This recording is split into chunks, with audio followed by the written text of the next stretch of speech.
नमस्कार दोस्तों, आज हम आपको गणगौर व्रत की पारंपरिक कहानी सुनाने जा रहे हैं। यह गणगौर की दूसरी कहानी है। इसकी जो पहली कहानी है उसकी लिंक मैंने इसके डिस्क्रिप्शन में दी हुई है। एक समय भगवान शिव और माता पार्वती भ्रमण के लिए पृथ्वी पर निकले।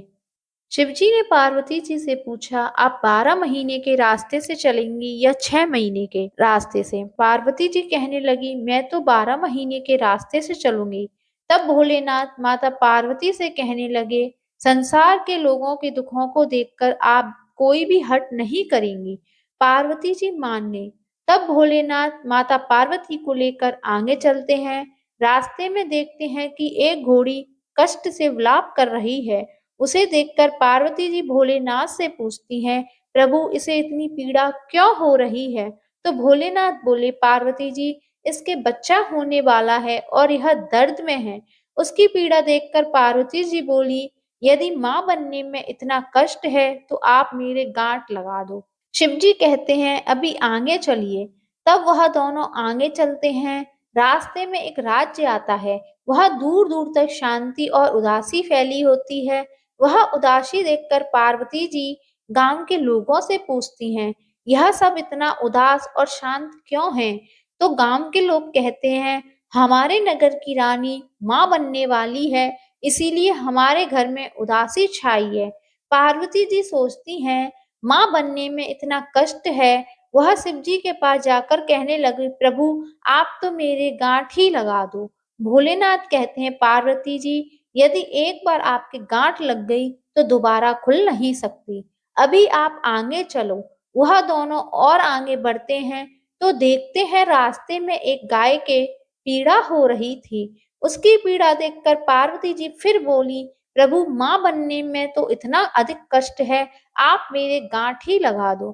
पार्वती जी हट करने लगी। तब विवश होकर शिव जी ने पार्वती जी की गांठ लगा दी। अब वो दोनों आगे बढ़े, एक गांव में पहुंचते हैं।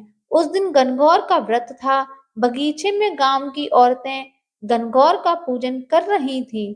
पार्वती जी को देखते ही वह सब उनके पास आ जाती हैं और उनका पूजन करने लगती हैं। इस पर खुश होकर पार्वती जी उन सबको सुहाग बांट देती हैं। जब शिव जी वहां पहुंचते हैं तो देखते हैं कि पार्वती जी फूल और पत्तों से ढकी हुई हैं। शिव जी उन्हें बाहर निकालते हैं। इतने में कुछ ही देर में वहां ब्राह्मण और बूढ़ी औरतें आती हैं, जो पकवान बनाकर 16 श्रृंगार करने के बाद पूजा करने आई थी, जिसके कारण उन्हें पूजा करने में दोपहर हो जाती है। वह भी पार्वती जी को देखकर उनकी पूजा करने लगती हैं।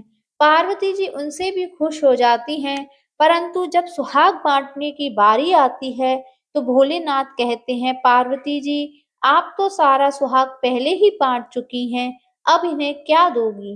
तब पार्वती जी ने अपनी छोटी उंगली से मेहंदी, मांग से सिंदूर, आंखों के कोरों से काजल निकाला और उसे एक कोरे कोरे कलश में घोलकर उन औरतों को छींटा मारा। इस तरह उन सभी को सुहाग देकर वह आगे बढ़ते हैं। चलते चलते वे दोनों पार्वती जी के पीहर पहुंचते हैं। वहां सब उनकी खूब आवभगत करते हैं। खूब पकवान बनाए जाते हैं और भोलेनाथ पूरा भोजन खत्म कर देते हैं। अब पार्वती जी क्या खाएं? तो वह बथुए का साग खाकर पानी पी लेती हैं। दोपहर में जब विश्राम करने लगते हैं तो भोलेनाथ पार्वती जी से पूछते हैं, आपने भोजन कर लिया? पार्वती जी कहने लगी, जी हाँ, जो आपने खाया वही मैंने खा लिया। पार्वती जी के सो जाने पर भोलेनाथ उनकी नाभि का ढक्कन खोलकर देखते हैं कि पार्वती जी ने क्या खाया। तो उनके पेट में बथुए का साग और पानी दिखता है। पार्वती जी के जागने पर भोलेनाथ उनसे कहते हैं, पार्वती आपने हमसे झूठ बोला था, आपने तो बथुआ और पानी पिया है। तब पार्वती जी उनसे हट करती हैं, प्रभु एक महिला के पेट में उसके पीहर और ससुराल का राज छुपा होता है। कुछ ऐसा कीजिए कि आज के बाद कोई भी किसी भी नाभि का ढक्कन उठाकर देख ना सके उसके पेट में क्या है। पार्वती जी की इस बात पर भोलेनाथ उन्हें वचन देते हैं। अब दोनों वापस कैलाश पर्वत की ओर निकलते हैं तो रास्ते में गाय अपने बछड़े को लाड़ कर रही होती है। यह देखकर पार्वती जी भोलेनाथ से अपनी गांठ खोलने को कहती हैं। शिव जी कहते हैं, पार्वती, मैंने आपको पहले ही कहा था गांठ मत लगवाएं, लेकिन आपने तो जिद ही पकड़ ली थी। अब आप आगे चलिए। वह दोनों आगे बढ़ते हैं तो राजा के गांव में खूब ढोल नगाड़े बज रहे होते हैं, मिठाइयाँ बाँटी जा रही होती हैं, लोग खूब खुश होकर गा रहे होते हैं। पार्वती जी उनसे पूछती हैं, यह क्या हुआ? तो सब बताने लगे, नगर की रानी के यहाँ बेटा होने की खुशी का जश्न मनाया जा रहा है। इस तरह वह आगे चलते हैं तो उन्हें घोड़ी भी अपने बच्चे के साथ खूब खुश नजर आती है। यह देखकर पार्वती जी फिर शिव जी से कहती हैं, प्रभु मेरी गांठ को खोल दो। पार्वती जी जिद करने लगती हैं। शिव जी कहते हैं, मैंने आपसे पहले ही कहा था गांठ नहीं लगवाएं।